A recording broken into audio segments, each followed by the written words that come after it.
저는 이제 뭐 구체적인 사실은 이제 정책에 대해서 주로 연구하는 입장이다 보니까 사실은 구체적인 현장에 대한 뭐 투자를 제가 상담을 한다든지 그렇게 하지는 않습니다. 근데 제가 이제 연구하는 결과를 항상 생각을 할 때 뭔가 내가 좀 검증할 수 있고 내가 체험할 수 있고 내가 이미 경험할 수 있는 부분을 여러분들한테 잘 전달할 수 있으니까 저는 서울 시내에 약 한 세 군데 정도를 제 관심 지역으로 선정을 하고 몇 군데의 대상 주택들을 계속해서 약 한 10년 이상 저는 이제 모니터링을 하고 있습니다. 하나는 송파구고 하나는 마포구에 있고 하나는 이제 서대문구에 있습니다. 근데 이건 이제 구체적인 내용들은 제가 마지막 질문에서 현장들에 대한 제가 가지고 있는 애착 관심지를 갖다가 말씀을 드릴 거고요. 일단 제가 말씀드리고 싶은 것은 부동산 관련해서 지금 많은 변화들이 있습니다. 그런데 이제 앞에서 이야기할 때 대출에 대한 이야기가 자꾸 나오니까 말씀을 드리고 싶었는데요.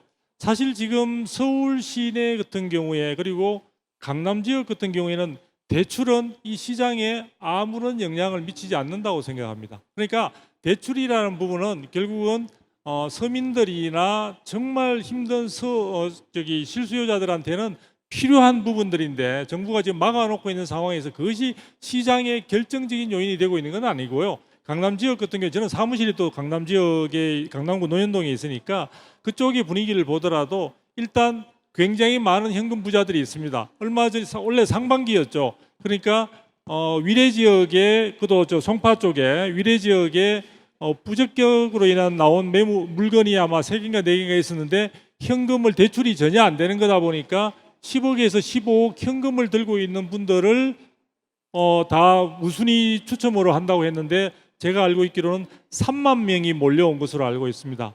왜냐하면은 여러분들이 잘 아시다시피 청약이나 처음에 나오는 그 물건들은 받는 순간 그냥 뭐 요즘 공식적으로 따버리죠. 예를 들어 DMC역 근처의 경우에 올해 초에 입주한 DMC라고 붙여서 어떤 뒤에 아파트가 있는데 사실 DMC역에서 굉장히 멉니다.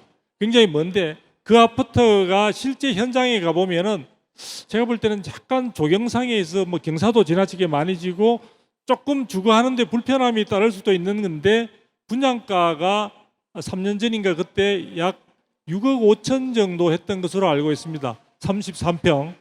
지금 올해 1, 2월 달에 입주하면서 바로 12억이었습니다.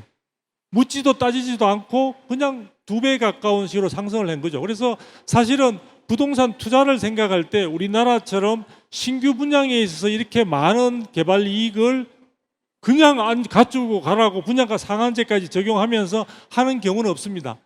다만 이제 여러분들은 투자를 하실 때 실질적으로 내가 신규 청약을 통해서 우리가 가점제에 의한 우리의 청약 제도를 활용을 해야 되니까 요건이 되시는 분은 당연히 그것을 1순위로 하셔야 되는데 그런 부분에 여건이 되지 않는 분들은 다른 기존의 주택들을 노려야 되잖아요. 그러면은 서울 시내 같은 경우는 저는 구분할 필요 없다.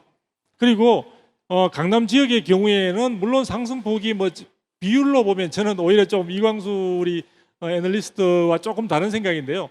비율로 따지면은 비율은 조금 낮을 수 있는데요. 일단 10억대에 들어서면서 혹은 20억대에 들어서게 되면 호가 단위가 달라지게 됩니다. 그래서 비율은 다소 줄어들 수 있을지언정 실제 내가 잠재적으로 확보하는 이익은 수억 단위로 늘어나는 측면들이 있기 때문에 그리고 마지막으로 정말 부동산에 대한 잘 모르는 제 대학교 동기가 하나 있었는데요. 대구에서 서울로 올라오면서 본인의 머릿속에는 뭐만 있었냐면은 은마 아파트밖에 모른다고 했습니다. 서울에 있는 아파트는 그냥 은마 아파트다. 뉴스에 제일 많이 나오니까. 그래서 수년 전에 8억 5천에 30평대를 샀는데 아시다시피 지금 20억을 넘고 있습니다. 되게 저한테 자랑을 합니다. 나는 너만큼의 전문가가 아니지만 나는 그냥 감각적으로 했다. 물론 투자는 감각적으로 하면 안 되는데요. 일단 서울 시내 같은 경우에서는 아파트의 경우에 상품은 거의 여러분들이 큰 고민 안 하셔도 자기가 가지고 있는 예산 범위 내에서 선택하시면 충분히 가능하지 않을까 이렇게 생각합니다.